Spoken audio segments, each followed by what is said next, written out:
So bago po tayo magsimula, tayo po ay manalangin. Dear God, Heavenly Father, we thank you and we just ask, Lord, for your Holy Spirit.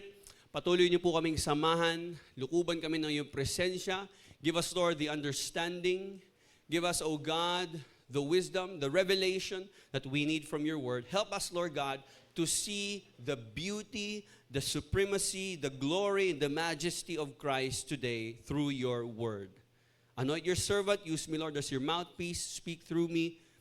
Speak through my vocal cords today. Meet the needs of your people. In Jesus' mighty name we pray. And all the children of God say, Amen and amen. Sabi ni Martin Luther, according to him, the mystery of the humanity of Christ is beyond understanding. Sa makatuwid, sabi niya po, talagang kahit anong pagpapaliwanag ang gawin natin, mananatili pong isang malaking misteryo ang incarnation. When you say incarnation, ito po yung pagkatawang tao ng Panginoong Hesus. Kung paano ang Diyos ay nagkatawang tao, it can never be understood by any human mind. Napakagandang analogy po ni C.S. Lewis. Sabi niya po, God becoming man is more astonishing than a man becoming a dog. Sabi niya po, pagpalagay natin, meron kang aso, okay? At mahal na mahal mo yung aso na yon. Sino ba dito ang mga dog lover? Taas kamay ang mga dog lover. Yan. Dog lover. Taas kamay, huwag kayo maya, mga dog lover. Yan. Okay? So kung mahal na mahal mo daw ang iyong aso, according kay C.S. Lewis, pagpalagay natin, one day, ang iyong aso ay nagkaroon ng isang problema na tanging masusolusyonan lamang at matutulungan mo lamang siya.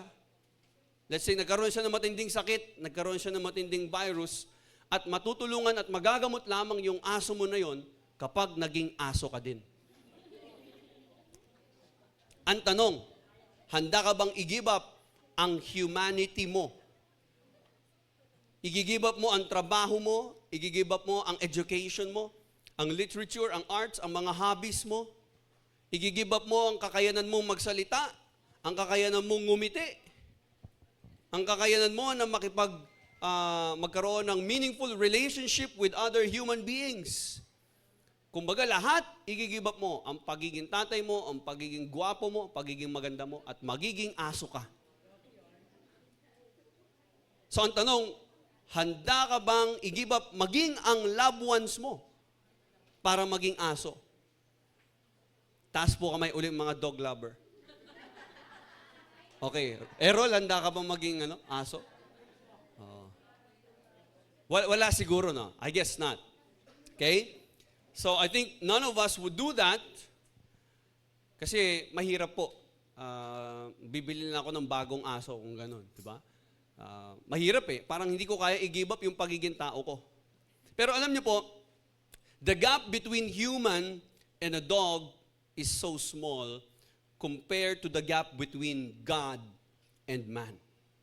So kung hindi tayo willing na i-give up, napakalaki ng bagay na i-give up natin kung isusuko natin ng pagiging tao natin para maging aso. Mas matindi po ang give up ng Diyos para maging tao siya. So, kailangan maintindihan po natin ngayon ang ibig sabihin at ating pong masariwa at talagang maunawaan ano nga ba ang ibig sabihin ng pagkakatawang tao ng Panginoong Hesus. Okay, that's why the theme of our message this morning is, why did Jesus become one of us? Everybody say, one of us. And I've entitled our message this morning in our 4th week of our series, God Among Us. Okay, God Among Us.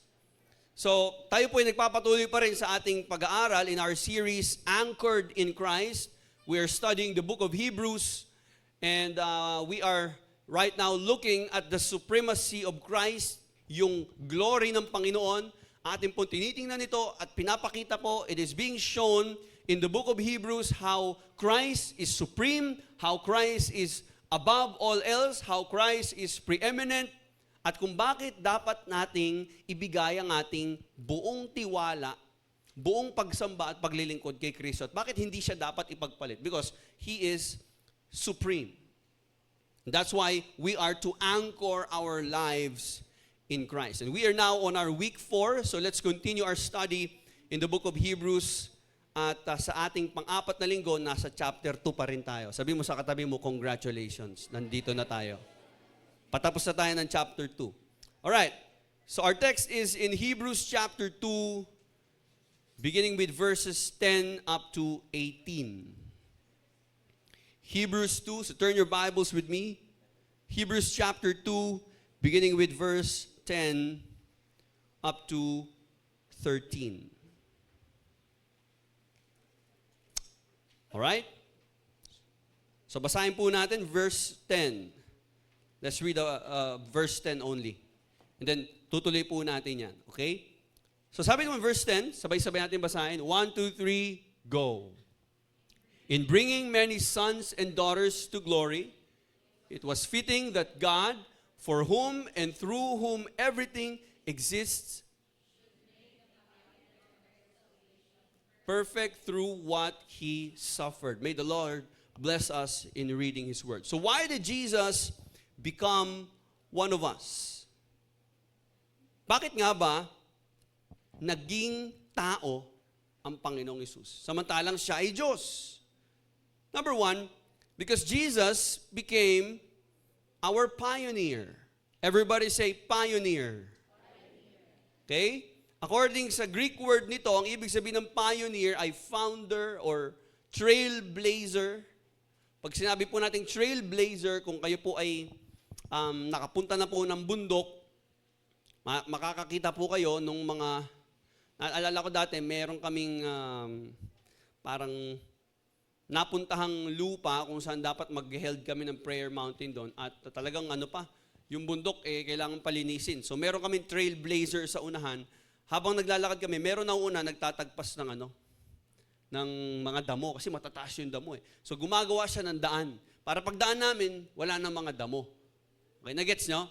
Nakuha nyo po ba? Ang tawag doon ay trailblazer, ang tawag doon ay pioneer. Okay, so this means, pag sinabi nating pioneer, pag sinabing Jesus is our pioneer, ang idea po dito ay siya po ang nagsimula. Kagaya po ng mga nagsimula ng simbahan kung bakit may Jomsi Church, ang pioneer po nito ay sila Bishop at iba niyang mga kasamang mga mananampalataya. Okay? So pioneer is someone who opens the way so that others may follow along. Kumbaga, ikaw yung gumagawa ng daan, ikaw yung nagsisimula. It can also be used to refer to someone who starts a family. So, halimbawa, ikaw ang nagsimula ng pamilya, pioneer ka. Okay? Nagsimula ka ng isang syudad, pioneer ka. Nagsimula ka ng school, ikaw ang founder niyan, pioneer ka. Okay? Meron kang isang philosophy or movement or grupo na binuo. Okay? Ang ibig sabihin po nun ay pioneer. So that's the meaning. Okay? Now, naalala ko po yung isang babae na sumakay po ng train. Actually, yung babae na yun ay bata pa. A little girl na, sorry, medyo mag-i-English ako for the sake of Dwight. Ha? Dwight, I'm gonna speak English for you because I love you. Okay? Okay. Parang mahirap to Okay. So there was a little girl on a train, and it was her first time in the train. Okay? It was her first time in the train, first time in her life, and then when she was on the train, she looked outside and she saw the train was already moving. And she was so excited. Later on, as she looked out the windows, she saw that the train was going towards the river. Sabi niya, naku, Mommy, the train. Okay. Mommy, the train, look, we're heading towards the river. We're gonna crash into the river. We're gonna drown. Malulunod tayo. Malulunod tayo, mamatay tayo. We're gonna drown into the river. Well, Mommy, help. Who's driving the train? So, natatakot po siya. Kasi nakita niya yung train papunta na ng ilog. And then maya-maya, nagulat siya. She was amused and she was amazed to saw that there was already a bridge. There was a bridge that carried the train all the way to the other side of the river. Kaya ko pa ba? Okay? So Dwight, you get the story? You get the story? Yeah. She was amazed. And the train went across the river, and they didn't crash into the river because there was already a bridge that was made before the train. Yeah. Okay? Okay? So, nagpapatuloy yung biyahe nila. And again, the little girl looked at the window and saw that the train was heading towards the mountain. And once again, she panicked, and she was so scared, she was afraid, and she shouted, "Mom, Mom, we're gonna crash into the mountain." "Oh no, paano yan, Mami? Magka-crash tayo." Nagpapanik na naman siya. "Mami, babangga, may buntok. Babangga tayo, Mami. Saan tayo dadaan yan? Saan ba ito papunta?" Of course, ano nangyari? The train didn't crash the mountain. Why? Because they were on the tracks that went through a tunnel. Meron palang tunnel. There was a tunnel at the base of the mountain. And she was, again, amazed. Nakatawid sila ng mountain, they didn't crash into the mountain, and they were alive. And she said to herself, I understand it now. I understand. Why? Because someone must have gone ahead of us to prepare the way. Someone have already prepared the way so that this train won't crash into the river and the mountain. Ang tama po yun. She's right. And it's also absolutely true to why Jesus became man. Because Jesus is our pioneer. He came before us to open the way for us. This is what the author of Hebrews has to say. Basahin natin ulit yung verse 10. In verse 10, sabi niya, in bringing many sons and daughters to glory, it was fitting that God, for whom and through whom everything exists, should make the pioneer of their salvation perfect through what He suffered. So you see, prior to that, man has no hope. Wala na po tayong pag-asa, sa totoo lang po. Wala pong kaligtasan ng tao. There's no other way. There's no hope for man. There's no way for us to be saved. There's no way for us through the mountain of death, through the mountain of sin, through the mountain of hell. Stuck po tayo. We're stuck, we're helpless, we're hopeless. At yun po ang reality ng lahat ng tao. It's all because of sin. And we are all going to die. Mamamatay po tayo. And no one escapes death. Wala pong nakakatakas sa kamatayan. We're all going to die. And there's no way. There's no hope. But Jesus is our pioneer. Jesus is our trailblazer.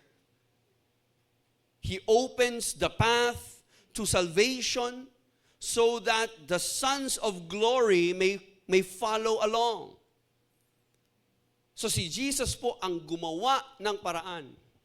He made a way when there seems to be no way. Yun po yung ibig sabihin nun. God will make a way. Yung sinasabi doon na God will make a way, ang tinutukoy po talaga doon na gumawa ang Diyos ng paraan. Ang pinakamalaking paraan na ginawa ng Diyos na talaga wala naman nakaparaanan.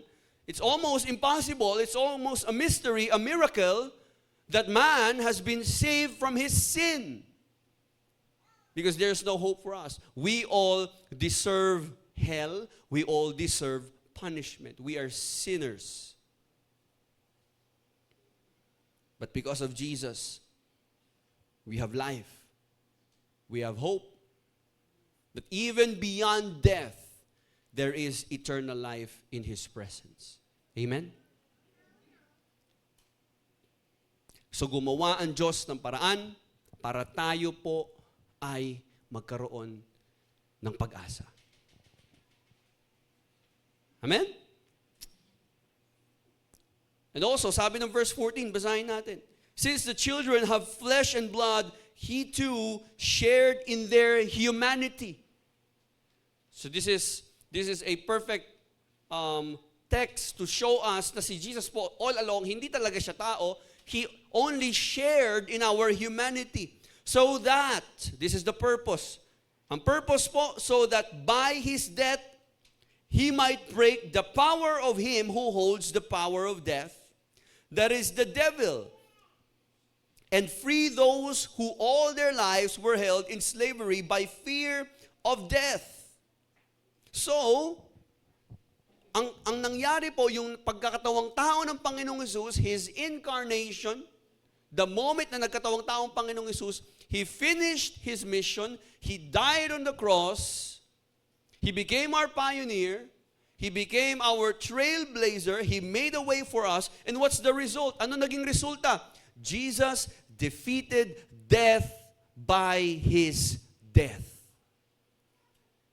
Sabi po ni John Owen, the death of death in the death of Christ. Through death, He conquered death. He was not conquered by death. He conquered death. Therefore, we are now free. We are delivered from the fear of death. Sa madaling salita, dahil tinapos na po ng Panginoong Hesus ang kapangyarihan ng kamatayan sa pamamagitan ng kanyang kamatayan, hindi mo na kailangan matakot kay kamatayan. Hindi dapat tayo natatakot sa kamatayan. Bakit? Napagtagumpayan na ni Jesus yan. Ang mga Kristiyano na naunawaan kung ano naghahantay sa kanila kay Kristo at dahil sa kanilang kaligtasan, dapat hindi na tayo takot mamatay. We are delivered from the fear of death. Now, people today fear death. Marami pong tao ngayon, takot pa rin mamatay. Naalala ko po, si Kuya Kim, when he was interviewed ni Boy Abunda, sabi niya, kasi nagkasakit si Kuya Kim, I think that was cancer, parang years ago. Sabi niya, Tito Boy, hindi na ako natatakot mamatay. Ha? Sabi niya, paano hindi ka natatakot mamatay? Sabi niya, kasi alam ko saan ako pupunta eh. Not because of my righteousness, not because of my good, not because I'm good, sabi niya, but because I have accepted the Lord Jesus Christ as my Lord and Savior. Ibig sabihin siya, alam niya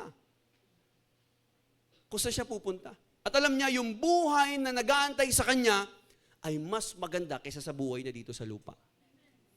Na yun po dapat ang mindset ng lahat ng Kristiyano. That's why we are no longer we should no longer live for our own life on earth. We must live our lives for Christ. Kasi mas maganda po ang buhay na naghahantay sa atin doon sa langit. At doon wala na pong kamatayan. Buhay na walang hanggan. Life eternal. Life everlasting. Wala na pong sakit. Wala nang karamdaman. Wala nang kalungkutan, wala nang pain, wala nang suffering. Prosperity na lang, riches, glory, and honor forever and ever in the presence of Christ. So,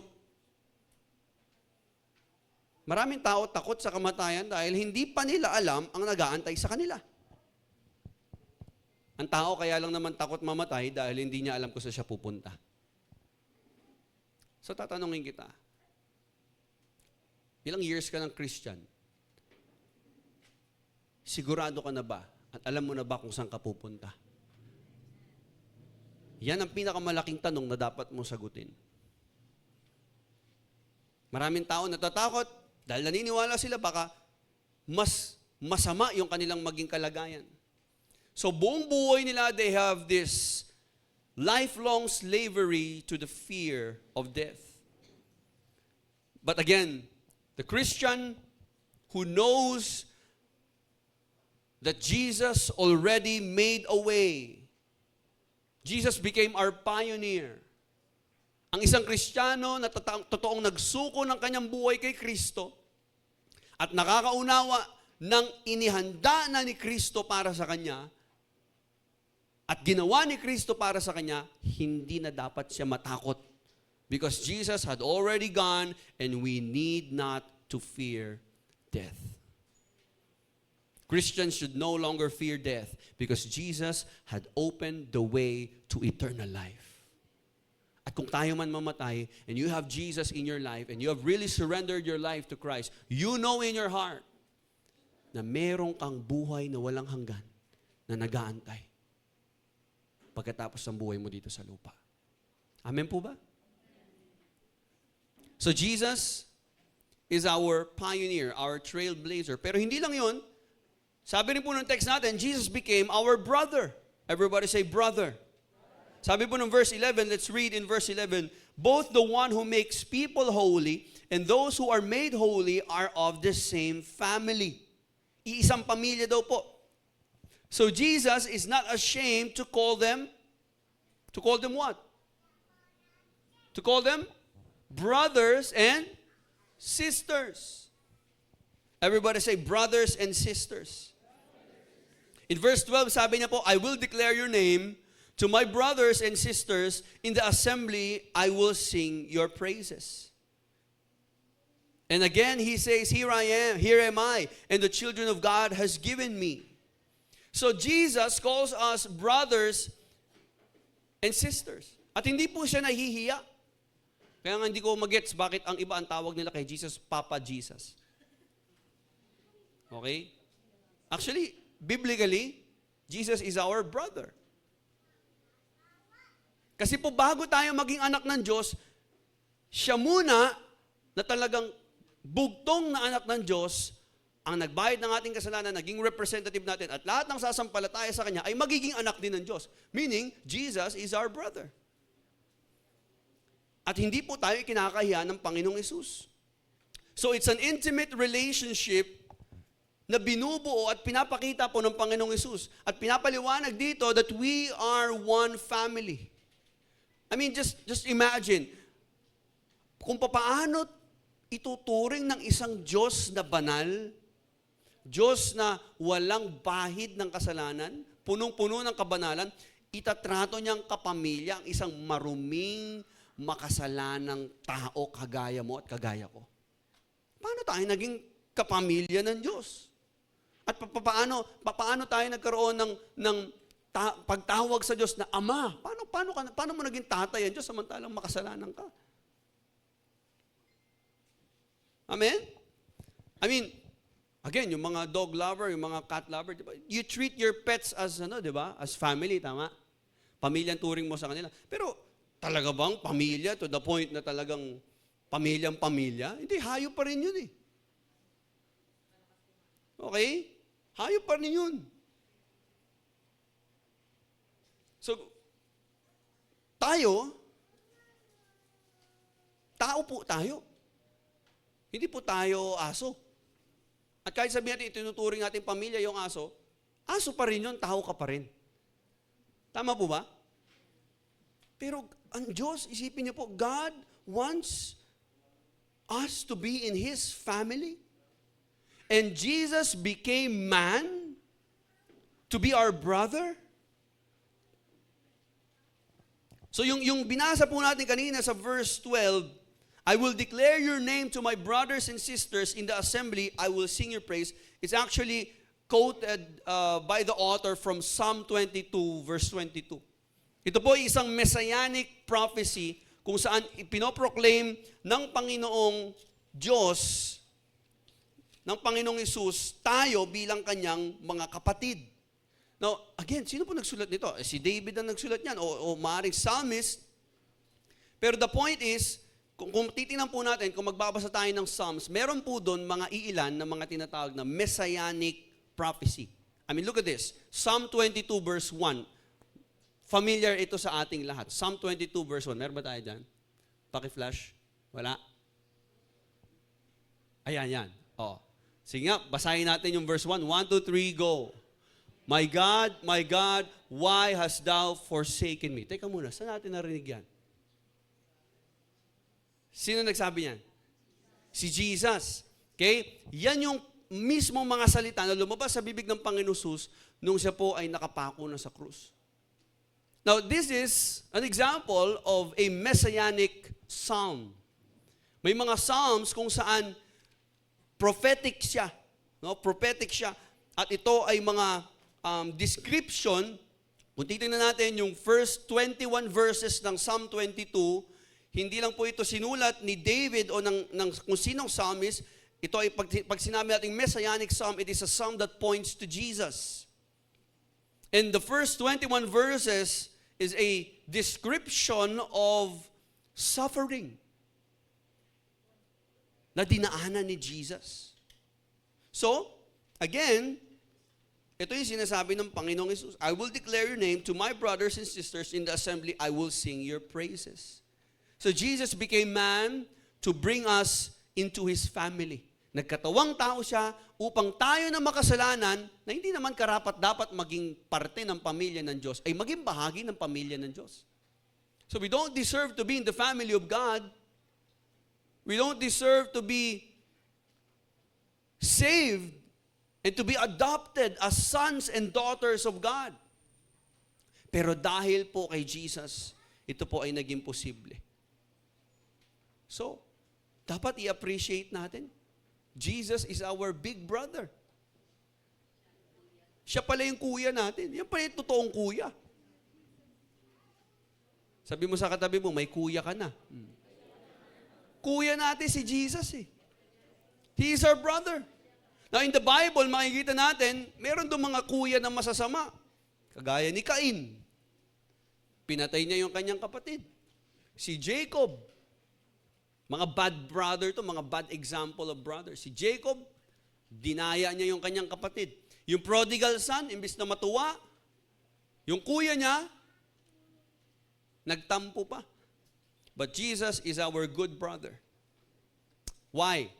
Because we were lost, at inoffer niya po ang kanyang sarili.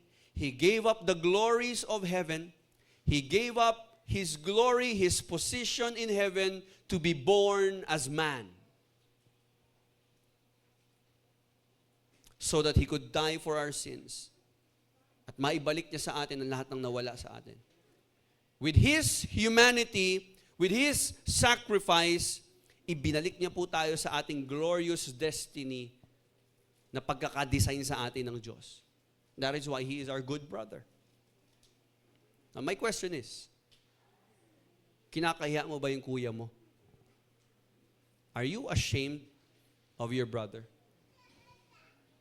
Kasi meron tayong mga brothers and sisters in Christ. Dito yun sa church. Yung katabi mo, tingnan mo yung katabi mo. Kapatid mo din yan sa Panginoon. Kapatid mo sa pananampalataya yan. Pero ang Panginoong Hesus ay kapatid din po natin. Amen? Ang unang-unang tanong, proud ba tayo? O baka minsan ikinakahiya natin ang ating kapatid na si Jesus? Maaring mayroong mga pagkakataon sa buhay mo, parang ayaw mo pa sabihin sa mga kasama mong Christian ka. Pag tinatanong ka tungkol sa Bible, ng mga katrabaho mo, sinasabi mo bang Christian ka? Minsan nahihiya ka pa nga sabihin Christian ka eh. Minsan kapag kakain ka ng pagkain mo, lunchtime, o pumunta ka ng Jollibee, takot ka mag-pray kasi o baka doon sa food court o sa mall, baka mahalata ng mga tao na Christian ka at nakakahiya. Diba? Pag mag-pray tayo. Diba? Pero kapag kung ano-ano pinag-uusapan natin, hindi tayo nahihiya. Pero pagka-prayer, in Jesus' name, parang yung prayer mo, pawala eh. Lord, salamat po sa pagkain. Amen. Amen. Ha? Yang hiya tayo. Minsan hindi ka pa pumipikit pag nagpipray ka kasi nahiya. Lord, salamat po sa pagkain. In Jesus' name. Amen. Yang hiya tayo mag-pray. Kinakaya natin yung kapatid natin. Kinakaya natin si Jesus. Minsan nahiya pa tayo magdala ng Bible. Ayaw mo magdala ng Bible, baka pagtawanan ka kasi dyan. Ayaw mo bumili ng Bible. Baka malaman nilang Christian ka. And somehow, ayaw mo rin magpabaptize. Hindi mo na ako magpapabautismo, Pastor, kasi baka magalit magulang ko, o magalit mga kamag-anak ko, o nakakahiya, baka pagtawanan nila ako, nagpabaptize ako, parang ma-persecute ako. I don't want to tell people that I'm a Christian. And somehow, we fear witnessing and sharing the gospel of Christ kasi alam natin, baka i-reject tayo, baka pagtawanan tayo, sabihan tayong corny. Ayaw natin mag-share ng gospel kasi nahihiya ka. O yung mahal mo sa buhay, yung kapatid mo, na-sharean mo ba ng gospel? Kapatid, kung talagang mahal mo ang kapatid mo, dapat ibinabahagi mo ang Panginoong Jesucristo dyan. Dahil hindi maliligtas siya, maiimpyerno yan pag hindi mo shinare si Jesus. At hindi niya tinanggap ang Panginoong Jesus. I know, it's one thing to provide for them. It's one thing to provide for your sons and your daughters, your children, for your family. But if you really love your family, you're going to tell them about Christ. You tell them about the gospel. You should not be ashamed of the gospel, for it is the power of God that brings salvation to everyone who believes. So are you ashamed? Kapatid, ikaw nga isipin mo na lang yung buhay mo, yung nakaraan mo. Hindi ka nga kinakahiya ni Jesus. Hindi ka kinakahiya ni Jesus na tawagin niyang ikaw ay kanyang kapatid. Doon sa langit, dinideclare na yon. Ang sabi niya doon sa text natin, I will declare your name to my brothers and sisters in the assembly. I will sing your praises. Tinatawag kanyang brother and sister doon sa langit. Tayo ang mas nakakahiya. Tayo pa ngayon ang nahihiya, na ipangalandakan ang ginawa ng Panginoong Hesus sa buhay natin. Tayo nga ang dapat ikahiya ng Diyos. Pero hindi po tayo kinakahiya ng Diyos. Dahil nagkatawang tao pa nga siya. Kahit pangit ang nakaraan mo, hindi ka kinahiya ng Diyos. Kaya sana, huwag mo ikahiya ang Diyos. Also, huwag mo ikahiya na ang kasama mo ay mga Kristiyano.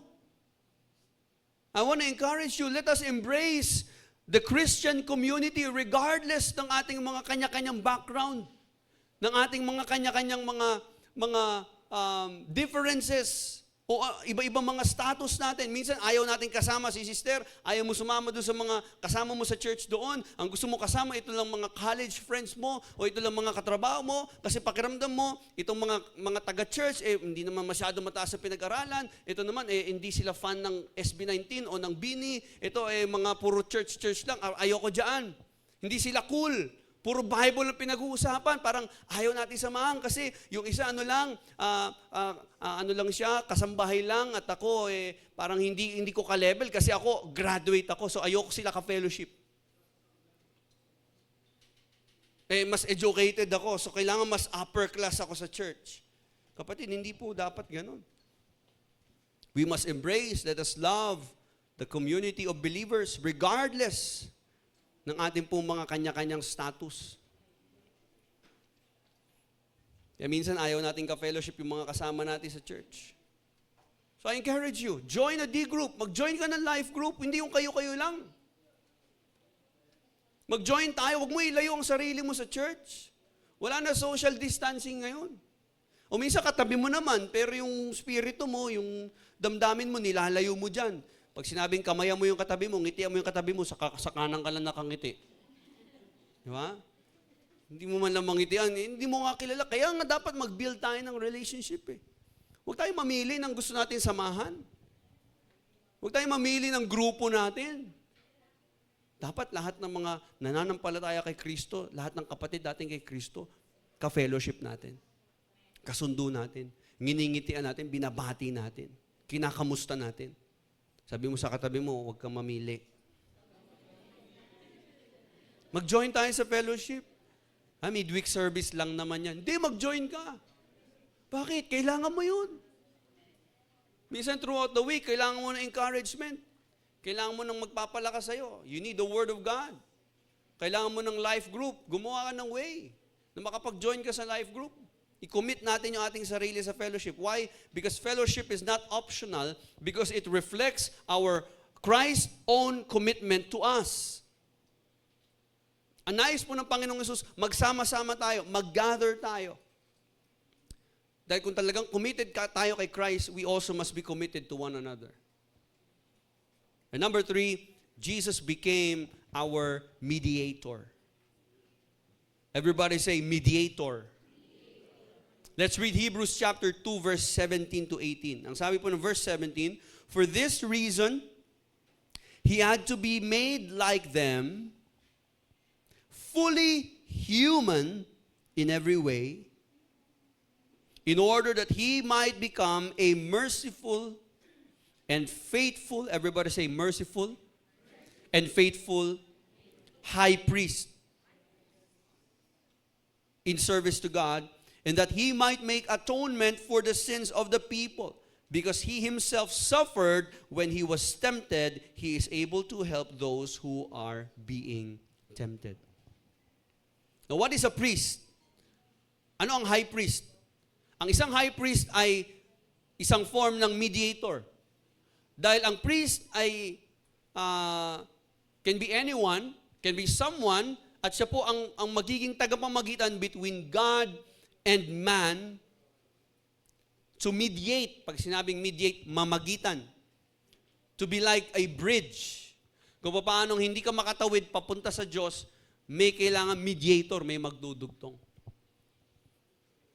Amen? Ang tawag po doon, mediator. So yung priest na binanggit dito, yung high priest, okay, siya po ay tumatayong mediator. So you see, man by himself cannot come to God. Kaya po sa Old Testament, makikita natin, kinakailangan po na merong priest na tutulong po sa tao na makalapit sa Diyos. That's why sabi niya sa text natin, in the service of God to make propitiation for the sins of the people, or in other translation, atonement. Everybody say atonement or propitiation. Pag sinabi po nating atonement, ito po ay, it's a big word that means to appease the wrath. Pag sinabing atonement or propitiation, para maalis ang galit ng Diyos, kailangan magbayad. Kailangan maghandog, mag-sacrifice. Kasi galit ang Diyos sa tao eh. Okay? So Jesus became our merciful and faithful high priest. He bridges the gap between a sinful man and a holy God. So ang ginawa ng Panginoong Hesus na propitiation or atonement, siya ang bumuhat ng galit ng Diyos na dapat sa iyo ibubuhos, sa kanya binuhos ng Diyos. Tawag doon, atonement. Propitiation. Nakuha po ba natin? So, on behalf of humanity, through His sacrifice, He bore our sin, He bore the wrath of God, He bore our death. Tandaan po natin, ang Diyos po galit po sa kasalanan. He is holy, He is a righteous God. At dahil siya po ay banal, at siya po ay matuwid na Diyos, galit po siya sa kasalanan. Kailangan maintindihan po natin yun. I want that to sink in your mind for a moment. Galit ang Diyos sa kasalanan. Huwag mo isipin na, mabait ang Diyos, kahit abusuin ko siya, kahit na mag-commit ako sexual immorality, magsinungaling ako, mandaya ako, magtanim ako ng galit, na sama ng loob, hindi ako magpatawad. Okay lang yan, naiintindihan naman ng Diyos. Naiintindihan ng Diyos, pero galit ang Diyos sa kasalanan. Pastor, galit? Oo, galit ang Diyos. Kaya nga may impyerno ang tao eh. Bakit siya galit? Akala ko ba mapagmahal siya? Galit siya dahil banal siya. At ang kabanalan ng Diyos, hindi mo pwedeng lapastanganin. Galit ang Diyos sa lahat ng form ng immorality. Galit ang Diyos sa homosexuality. Galit ang Diyos sa adultery.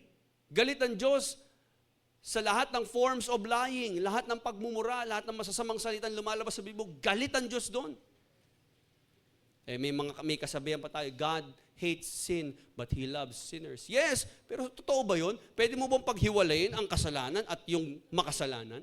Hindi ah. Kung ikaw gumawa ka ng kasalanan, yung galit ng Diyos, babagsak din sa'yo. Hindi ibabagsak ng Diyos ang galit niya sa kasalanan lang. Kasi kung hindi galit ang Diyos sa makasalanan, bakit may mga naiimpyerno na makasalanan tao? At bakit tayo? Maiimpyerno dapat, na kundi dahil kay Kristo, kaya lang naman tayo naligtas. So God is angry with sin because He is a holy God.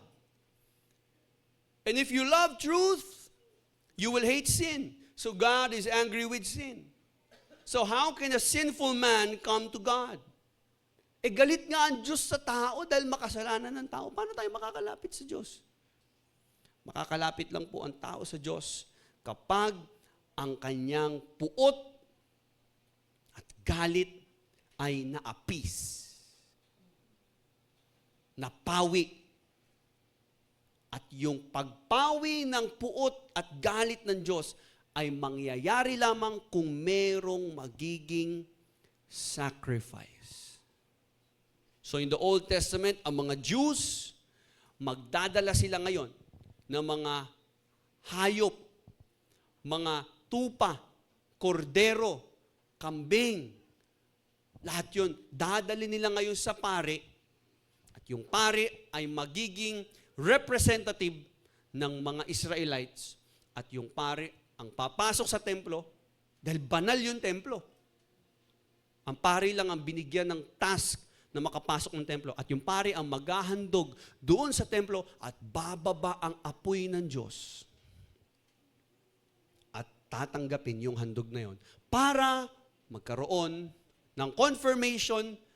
Halimbawa, ang naghandog si Shelo, si Rudolph, si Jela. Okay, tinatanggap ko na ang sin offering ni Shelo. Shelo, pinatawad na kita sa kasalanan mo. Na-appease na yung wrath of God. So, yun po ang sistema noon. However, ang tunay na sakripisyo po ay ang Panginoong Jesus. Jesus Christ is the real sacrifice.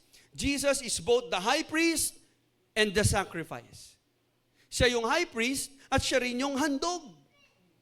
So Jesus becomes our sacrifice. Siya rin ang nag-represent sa atin sa harapan ng Diyos. Because the priest represents God to man. That's why later on sa verse 18, anong sabi ng verse 18? Balikan natin, sabi ng verse 18, because He Himself suffered when He was tempted, He is able to help those who are being tempted.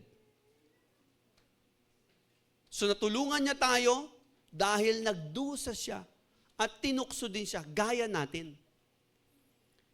So pagpalagay natin, uso po ngayon yung pain stimulation. Ginagawa po yun yata sa ibang bansa. Ewan ko kung ginagawa din dito. Kasi ang lalaki, kahit kailan, hindi namin mararamdaman yung hirap ng panganganak. Taas kamay ng mga nanay na nakapanganak. Try nyo na po manganak. Yan.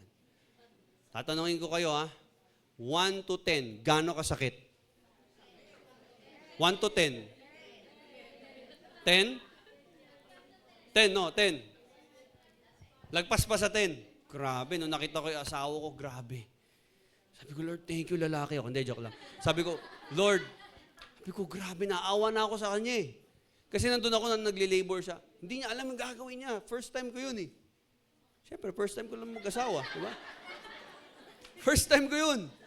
Grabe, nanginginig ako. Sabi ko, tsaka ang sakit kasi nakikita ko siya nasasaktan, tapos wala akong magawa. Alam naman sabihin ko, sige, pasa mo yung sakit. Akin na si Liam. Lulunukin ko, ako na ng mga anak. Hindi ko pwedeng gawin yun. So, kaya mo yan. Gano'n na lang ako eh. Hindi ko kayang maramdaman yun kahit kailan. Kaya nga, talagang yung mga tatay kapag sinasagot-sagot na nung anak yung nanay, di ba talagang, naghihirap yung nanay mo para maipanganak ka. Huwag mong sagutin ng ganyan, di ba?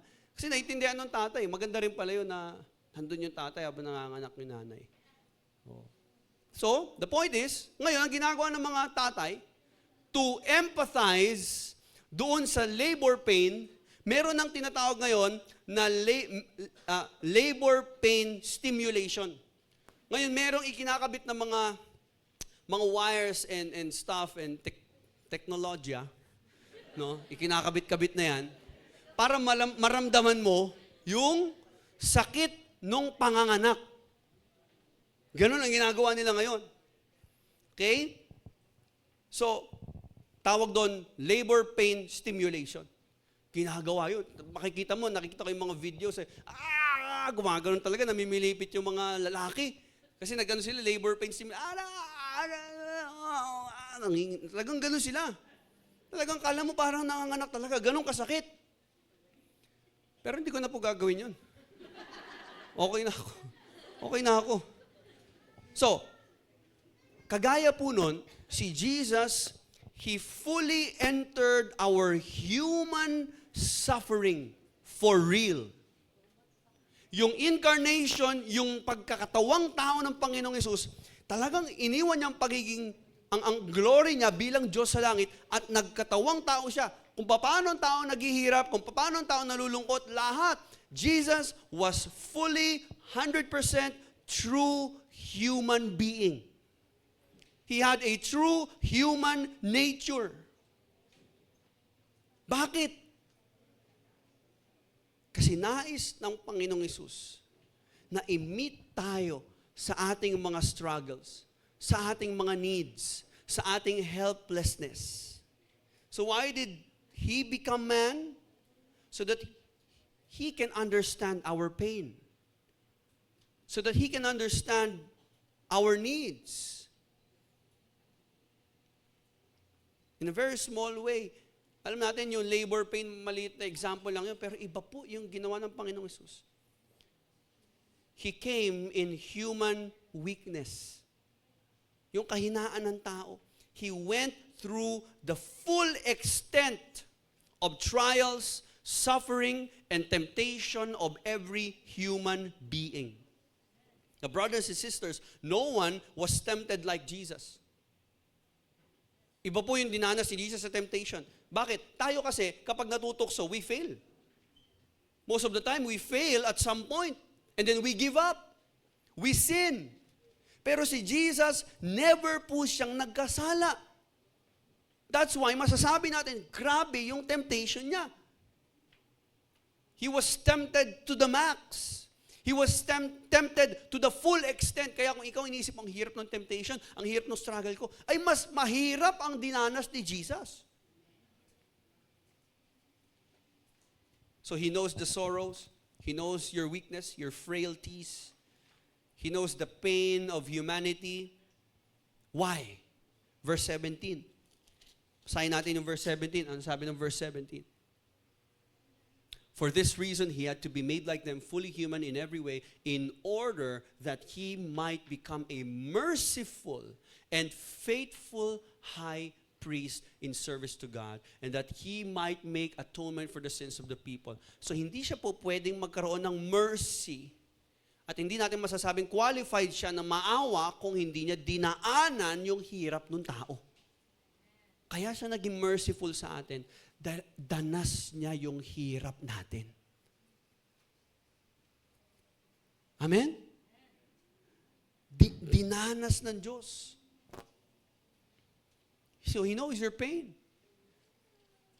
So hindi mo kailangan magtago sa Diyos, hindi mo kailangan itago ang mga hirap at pagod mo sa Diyos. You can be honest with Him because He is your merciful high priest. Meron siya, nararamdaman niya, nadadama niya, naranasan niya yung hirap mo, yung pagod mo. Ano man yan, sakit karamdaman, problema sa pamilya, lahat yan, dinanas ni Jesus yan. Yung depression, yung kalungkutan, yung discouragement, yung temptation, in any form, lahat yan dinanas ng Panginoong Hesus. Kaya po grabe ang compassion niya sa'yo. Kasi naiintindihan ka niya. Sabi mo sa katabi mo, naiintindihan tayo ni Jesus. Pag sinabi natin merciful, merciful means even when you're wrong, He shows compassion to you. Mercy yon. Mali ka na eh, pero naaawa pa rin siya. Compassion yan. Pastor, may pakialam ba si Jesus sa struggle ko? Yes. Sa sakit ko ngayon, na nararamdaman ko? Yes. Sa gulo ng pamilya namin? Yes. Sa bigat ng problema ko, sa depression ko, sa anxiety ko, sa takot ko. Does Jesus care about all this pain and suffering? Yes. Dahil lahat ng yan ay dinaanan na ni Jesus at pinagtagumpayan niya na yan para sa'yo. Again, a high priest represents the people before God, and Jesus is our perfect representative. He is both merciful, siya po ay mahabagin, at siya po ay tapat na high priest. And He understands, and He never fails.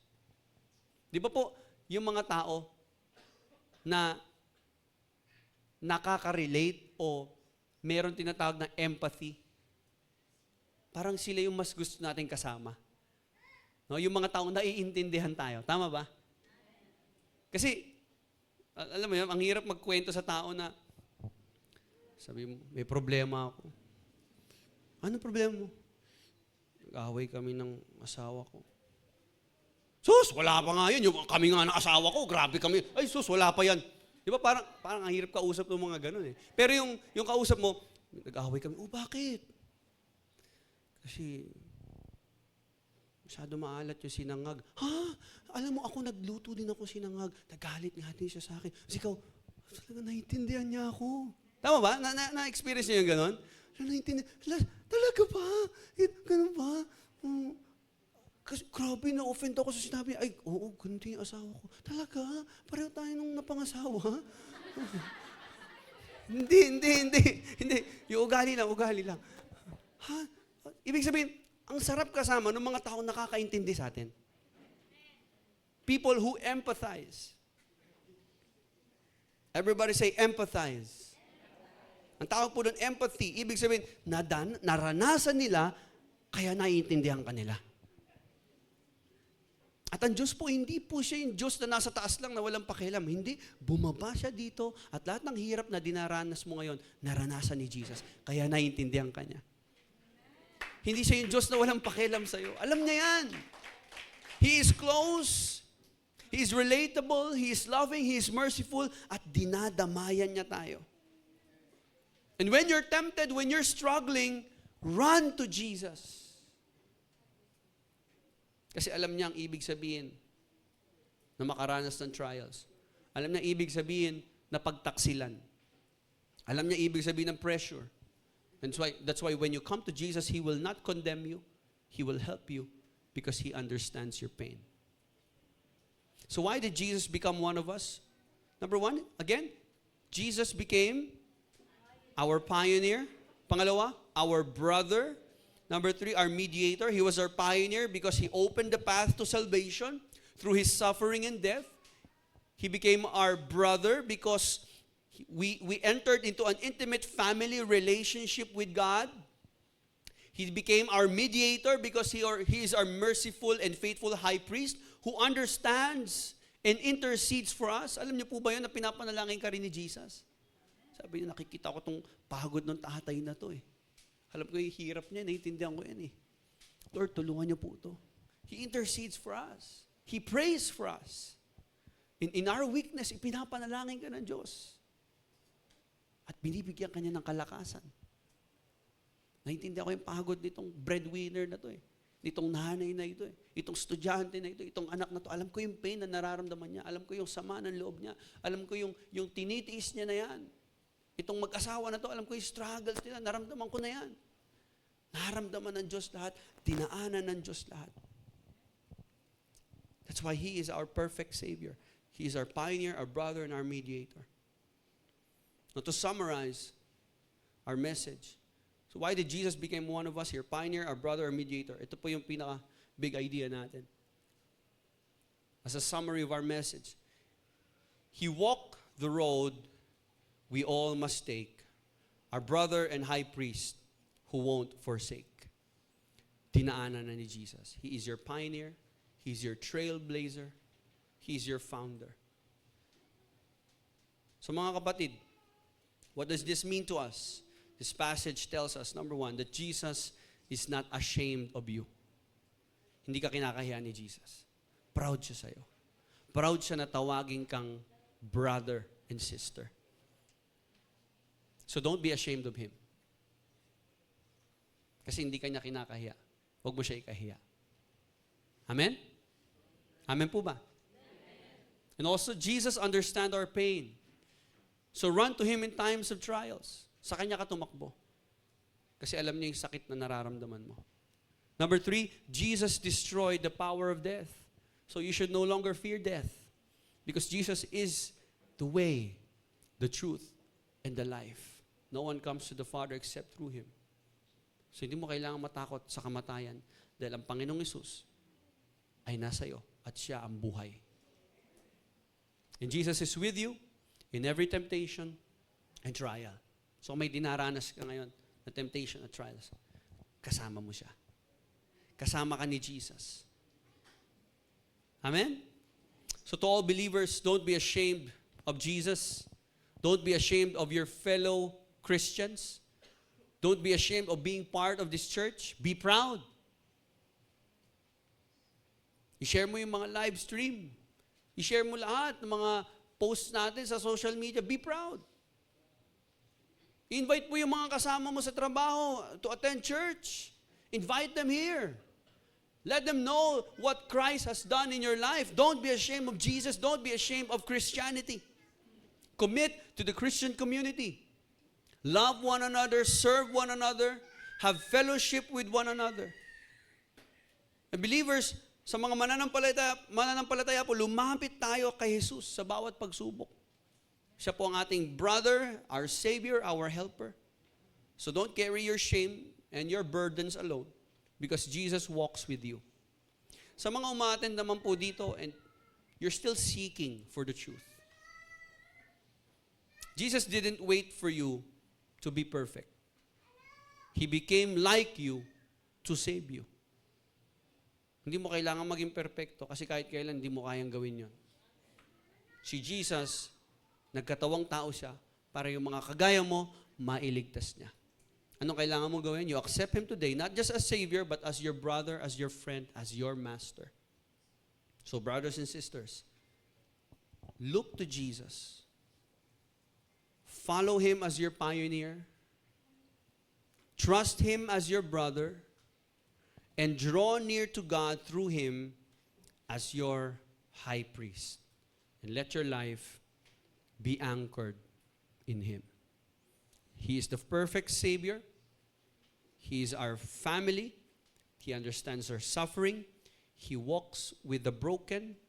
Hindi ka niya iiwan at hindi ka niya ikakahiya. He is our anchor in this life. Tayo po'y manalangin. Let's all bow our heads. Dear God, Heavenly Father, we thank you for your message today. That you became one of us in order to be our pioneer, in order to be our brother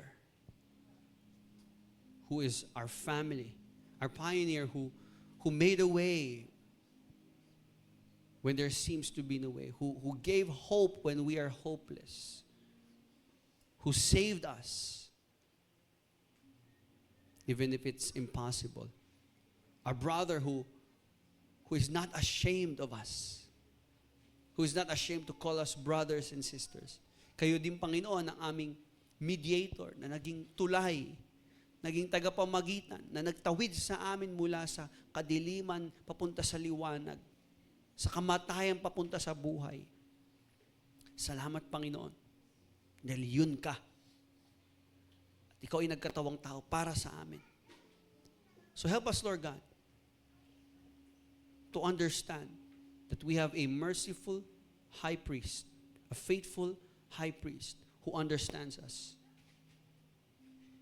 We have a brother, we have a pioneer.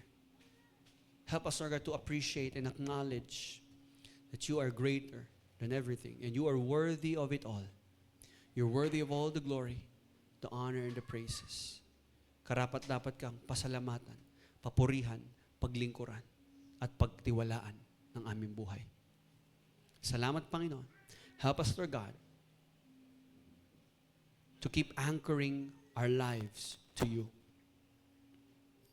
To you all the glory, honor, and praises. In Jesus' mighty name we pray. Amen and amen. Palakpakan natin ng Panginoon. God bless you.